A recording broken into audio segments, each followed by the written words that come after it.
नमस्कार, मैं हूं ऐश्वर्या और आप देख रहे हैं CGNN लाइव, जहां हम लाते हैं आपके लिए भारत और दुनिया से जुड़ी कुछ खास जानकारी। आज हम बात करेंगे ब्रिक्स के बारे में। जी हां, ब्रिक्स यानी वो संगठन जिसे अब तक 5 देशों का मजबूत ग्रुप मानते थे, ब्राजील, रूस, भारत, चीन और दक्षिण अफ्रीका। लेकिन अब तस्वीर बदल चुकी है। 2025 में ब्रिक्स एक 11 देशों का बड़ा और प्रभावशाली संगठन बन चुका है। नए सदस्य देशों के जुड़ने से इसकी ताकत और पहले से 2 गुना बढ़ गई है। अब सिर्फ एक आर्थिक मंच नहीं बल्कि ग्लोबल साउथ के देशों की आवाज बन रहा है। एक ऐसा मंच जो G7 और वर्ल्ड बैंक जैसी पश्चिमी संस्थाओं को टक्कर दे रहा है। तो चलिए जानते हैं ब्रिक्स में कौन कौन से नए देश शामिल हुए हैं, क्या है इसके बड़े लक्ष्य और 2025 में होने वाले ब्रिक्स शिखर सम्मेलन में दुनिया को क्या उम्मीद है। ब्रिक्स एक अंतर्राष्ट्रीय समूह है जिसकी शुरुआत ब्राजील, रूस, भारत, चीन और दक्षिण अफ्रीका ने की थी।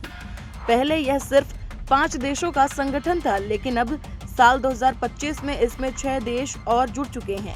अब ब्रिक्स में कुल 11 देश सदस्य हैं, जो मिलकर दुनिया की आर्थिक और राजनीतिक दिशा को प्रभावित करने का काम कर रहे हैं। 2023 और 2024 में ब्रिक्स का विस्तार हुआ। दक्षिण अफ्रीका के जोहान्सबर्ग में हुए शिखर सम्मेलन में मिस्र, इथियोपिया, ईरान, संयुक्त अरब अमीरात, सऊदी अरब और अर्जेंटीना को सदस्य बनाने के लिए बुलाया गया था, लेकिन बाद में अर्जेंटीना ने सदस्यता लेने से मना कर दिया। इसके बाद 2024 में इंडोनेशिया को ब्रिक्स का पूर्ण सदस्य बना लिया गया।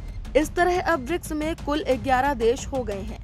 सऊदी अरब ने अभी तक औपचारिक रूप से सदस्यता नहीं ली है, लेकिन यह संगठन में पार्टनर देशों में शामिल हो चुका है। ब्रिक्स ने जनवरी 2025 में 10 और देशों को पार्टनर देश का दर्जा दिया।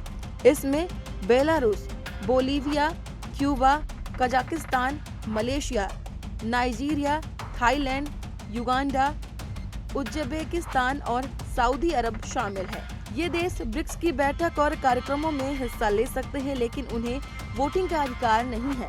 पार्टनर देश वे होते हैं जो ब्रिक्स के विचारों से सहमत होते हैं और सहयोग करना चाहते हैं। ब्रिक्स का मुख्य उद्देश्य दुनिया की आर्थिक और राजनीतिक व्यवस्था को संतुलित बनाना है।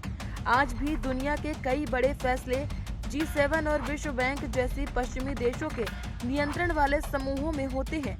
ब्रिक्स इन संस्थाओं का एक विकल्प बनना चाहता है, जिससे विकासशील देशों की भी आवाज सुनी जा सके। ब्रिक्स ने न्यू डेवलपमेंट बैंक भी बनाया है, जो गरीबी और विकासशील देशों को विकास के लिए पैसा देता है।